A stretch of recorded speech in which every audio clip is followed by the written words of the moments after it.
As a cardiologist, I believe the keto diet is a mistake. The keto diet, I believe, is based on misinformation. And the general theme is that in the 1980s, the government told us to eat low fat. Then we ate low fat, and look at us now. We're fat and sick. It's a really nice narrative, but it's not true. We ate more of everything, including fat. So it's based, I think, on fake news. There's no long-living population that is consistently in a state of ketosis. And the one population that often comes up is the Inuit population. They live very far north, near the pole, and they eat a lot of fish. Well, they have similar heart disease rates as people in Canada. And actually, the Inuit population, they've selected for a mutation that makes it harder for them to go into ketosis, suggesting that it is not evolutionarily beneficial to be in a chronic state of ketosis. And if you look at the longest living populations in the world, the blue zones with the most centenarians, their diet is more than 50% carbs and primarily plant-based. There's no low-carb population in the blue zones. And there's a really, really interesting population called the Siman people. They live in Bolivia, and there was an article about them in 2017 in Lancet. They're an indigenous population, and they have the lowest rates of heart disease ever recorded in the medical literature. And how do they know that? They did CAT scans of their hearts. Like, they literally flew down CAT scan machines, like into the jungles of Bolivia. It's amazing. Their heart disease rate, if you look at them compared to a typical Westerner, their artery age, pound for pound, is 25 years younger than ours. What's their diet? 72% carbs. Okay, so the longest living populations are eating more carbs. The Siman people, lowest rate of heart disease in the world, have 72% carbs. And if you look at what are some of the things you are leaving out in the ketogenic diet, you're leaving out whole grains. You're leaving out fruit, or almost all fruit, and you're leaving out pulses like beans and lentils.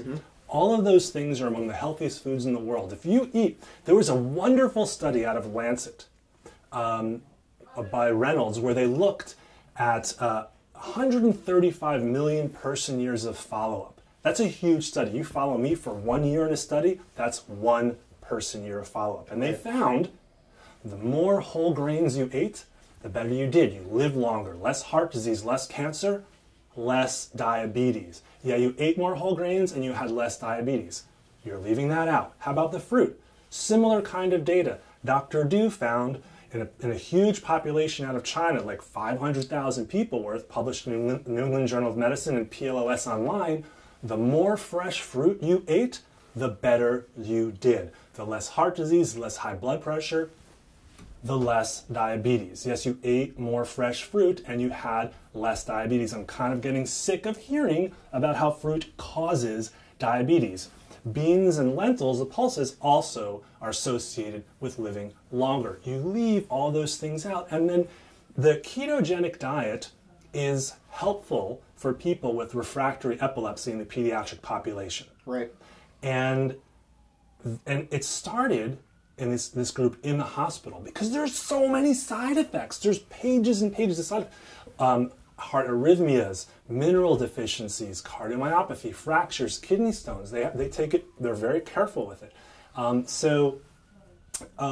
think a ketogenic diet is your friend. And as a cardiologist, I recommend my patients absolutely do not do it.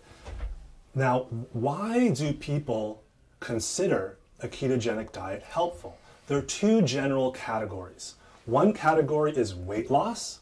The other category is diabetes. Now, in regard to weight loss, a ketogenic diet is helpful for short-term weight loss, but so is cocaine.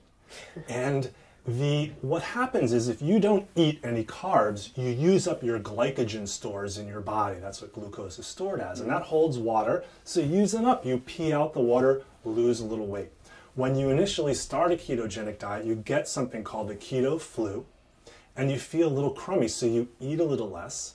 And then the ketones themselves are water added, so they help you pee out fluid. So in the short term, you lose weight. But in meta-analyses of multiple randomized trials of weight loss with a keto diet versus a higher carb diet, there's really only about less than a kilogram of difference in weight loss. And then, of course, you're leaving out all those healthy foods, and there's multiple mechanisms of potential harm when you're eating more of an animal-based ketogenic diet, from heme iron to impacting the microbiome, to sialic acid, to LDL cholesterol, to inflammation, to oxidative stress, to antioxidants. The list goes on. I'd be happy to take a deep dive into those. That's weight loss. So I look at the weight loss thing, to be honest, as fool's gold.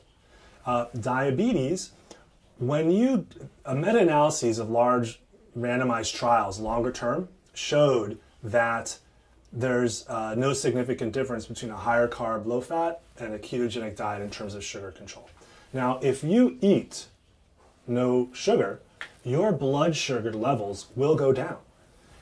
But the issue is you're not necessarily reversing the underlying reason why you have the diabetes. We're talking about adult onset type 2 diabetes. You have diabetes in the first place. That's the insulin resistance. And you're just masking it by making it seem like your blood sugar is low.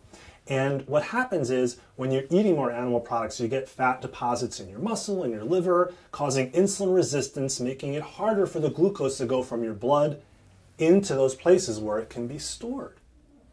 Now, when you don't eat sugar, your blood sugar goes down, so it looks like you fixed the problem. But then when you sit within 6 feet of a donut, your blood sugar shoots up. So to me, reversing diabetes is not masking it, but actually being able to eat fruit and whole grains and not having your blood sugar go up. And we do have data from the Physicians Committee for Responsible Medicine where eating a plant-based diet can improve insulin resistance and improve beta cell, or the pancreas's ability to make insulin. I'm not aware of any data to that effect with a ketogenic diet.